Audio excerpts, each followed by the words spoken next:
ہمیں یہ بات کہنا چاہیے وقت کے حکمرانوں سے، یہاں کہنا چاہیے مودی جی سے، RSS سے، BJP سے کہ آئیے، ویدوں میں یہ کہا گیا کہ ایشور ایک ہے، گیتا میں کہا گیا کہ ایشور ایک ہے، اخلاقی تعلیمات دی گئیں، رام کی شخصیت نے اخلاق کی دعوت دی، انسانیت کی دعوت دی، عدل و انصاف کی بات کہی، ظلم سے منع کیا. آئیے اس پر اتفاق کر لیں پہلے، پھر آگے کی تفصیلات دیکھیں گے. بجائے اس کے وہ کہتے ہیں گیتا پڑھنی پڑے گی. نہیں صاحب یہ کیسے ہو سکتا ہے؟ ارے بھائی ٹیڑھے میڑے ہونے کی ضرورت نہیں. قرآن پاک نے جا بجا تورات کے حوالے دیے، انجیل کے حوالے دیے، ماضی کی کتابوں کے حوالے دیے، ان کے کوٹیشنز دیے. قرآن تو نہیں چڑھ رہا ہے، نہ چڑھا رہا ہے، نہ چڑھ رہا ہے نہ چڑھا رہا ہے. آپ بلا وجہ ہر چیز پہ چڑھنا شروع کر دیتے ہیں، ریئیکشن میں آ جاتے ہیں. اسی کا نقصان یہ ہو رہا ہے کہ مانوتا بھی متاثر ہو گئی ہے. بات کچھ ہوتی ہے، سمجھائی کچھ جاتی ہے. مسلمانوں میں اسلام نے عورتوں کے جو حقوق دیے ہیں، جو ضمانت دی ہے عورتوں کے حقوق کی، وہ کسی مذہب میں نہیں، بالکل واقع ہے. اسکالرز کی تحقیقات ہیں، مضامین ہیں، انسائکلوپیڈیا بریٹانیکا میں بھی آپ کو مضامین یہ ملیں گے.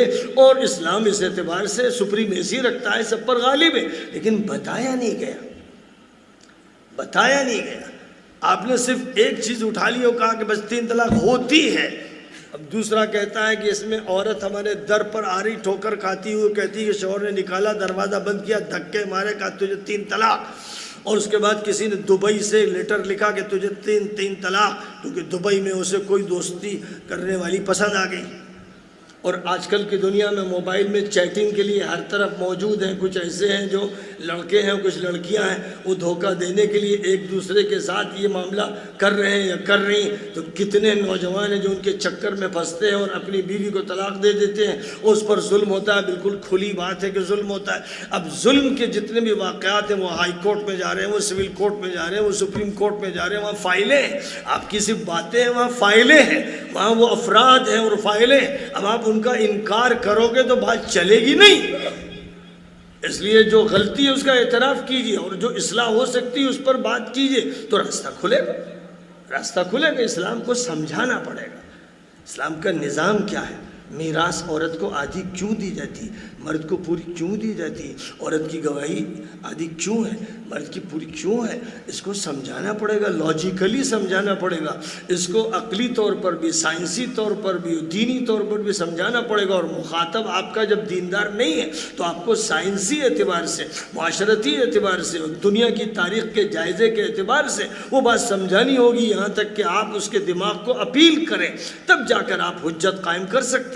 اگر ایسا نہیں کرتے، اسی آپ ضد میں کہتے ہیں کہ ہمارے دین میں مداخلت، تو آپ غلط بات کہہ رہے ہیں. قرآن آپ کی تکذیب کر رہا ہے، قرآن آپ کی تکذیب کر رہا ہے، نبی آپ کی تکذیب کر رہے ہیں. اور آپ جو دعویٰ کر رہے ہیں فرشتے آپ کے مؤید نہیں ہیں، کیونکہ جب آپ یہ کہتے ہیں ہمارا دین، تو اللہ کرتا ہے تیرے باپ کا دین نہیں ہے، میرا دین ہے پوری انسانیت کے لیے. جب آپ کہتے ہیں میرا رسول، تو اللہ کہتا ہے، رسول کہتے ہیں، فرشتے کہتے ہیں کہ تیرا رسول نہیں، پوری انسانیت کا رسول ہے. تو آپ تو جھٹلائے جا رہے ہیں اوپر سے نیچے تک. اور اس کیفیت میں مدد کہاں سے ملے گی آپ کو؟ پہلے آپ ان کو یہ سمجھائیے کہ یہ دین آپ کا ہے، یہ دین آپ کا ہے، یہ نبی آپ کے ہیں، قرآن آپ کی کتاب ہے، شریعت آپ کی شریعت ہے. پہلے آپ یہ سمجھا دیجئے. جب یہ بات ہو جائے گی تب بات کیجئے کہ اب اپنی شریعت میں مداخلت مت کیجئے. یوں بولیے، یہ مت بولیے کہ میری، کیونکہ جب آپ اپنی کہتے ہیں تو کہتے ہیں جاؤ پاکستان، وہاں مانگو اپنی شریعت. تم نے ملک لیا، اب تم یہ مانگ رہے ہو تو پھر جاؤ وہیں لے لو جو کچھ لینا ہے. یہاں تو بٹ چکا جو کچھ بٹنا تھا. لیکن اگر آپ یہ کہتے کہ آپ کی شریعت ہے، آپ کا دین ہے، آپ کے نبی ہے، آپ کا رب ہے، الحمدللہ رب المسلمین، عملاً تو یہی ہے. عملاً تو آپ نے رب المسلمین بنایا ہے، ان کا رب تو نہیں. ان کا رب تو آپ نے کہا رام ہے، کرشن ہے، فلاں ہے، ڈکائیں، جو بھی ہے. آپ نے تو خود یہ کہہ رکھا ہے، آپ نے یہ کر رکھا ہے. جب آپ نے یہ کر رکھا ہے تو اللہ میاں کی طرف سے ربوبیت کی نعمت آپ کو پوری نہیں ملے گی، کیونکہ آپ ڈنڈی مار رہے ہیں، آپ ان کا حق مار رہے ہیں، آپ ان کی امانت نہیں دے رہے. وہ رب العالمین ہے. آپ اپنے جلسوں میں، اپنے مدرسوں میں ہر جگہ دکھا رہے ہیں کہ وہ رب المسلمین. تو اسے بدلنا پڑے گا. اس کے لیے مدرسوں میں ہندی اور سنسکرت اور انگریزی لازمی ہے، لازمی۔ کم کر دیجئے نحو کی کتابوں کو، صرف کی کتابوں کو، بلاغت کی کتابوں کو، منطق و فلسفے کا تو جنازہ نکال دیجئے، اور اس کے بعد قوم کی زبان پڑھائیے تاکہ انبیاء کا پیغام دیا جا سکے۔ وَمَا أَرْسَلْنَا مِن رَّسُولٍ إِلَّا بِلِسَانِ قَوْمِهِ لِيُبَيِّنَ لَهُمْ۔ جیسے صحابہ کرام تھے، نہ منطق جانتے تھے، نہ فلسفہ جانتے تھے، نہ اور معاون علوم جانتے تھے، اور قرآن کے علم بردار تھے، وہ حدیث کے علم بردار تھے، پوری دنیا پر انہوں نے حکمرانی کی، آپ بھی انہی کی طرح کام کیجیے۔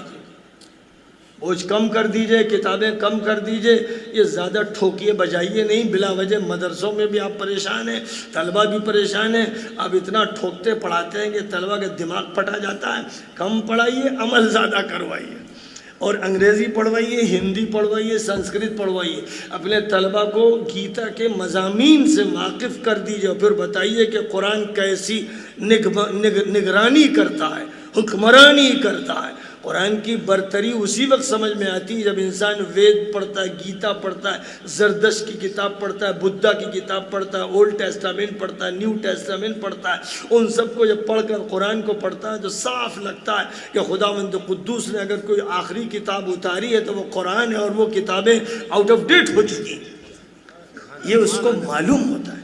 تو اس طرح پڑھانا ہو، اور مدرسے میں ہم کو اب وہ ٹیمیں تیار کرنی ہیں جن میں کوئی سعد ابن ابی وقاص ہو، کوئی ابو عبیدہ ابن الجراح ہو، کوئی خالد ابن الولید ہو، اور اسی طرح کے ایسے مجاہدین و فاتحین ہو جو دلوں کو فتح کریں، دماغوں کو فتح کریں، ملکوں کو فتح کریں۔ ایسے نوجوانوں کو تیار کرنا ہے تو مستقبل انشاءاللہ آپ کا محفوظ ہے، اسلام محفوظ ہے۔ بلکہ مجھے یاد پڑتا ہے کہ حضرت شاہ ولی اللہ دہلوی رحمۃ اللہ علیہ نے کہیں اپنی ایک کتاب میں ایک پیشین گوئی فرمائی ہے کہ اس ملک پر توحید، اسلام غالب ہے۔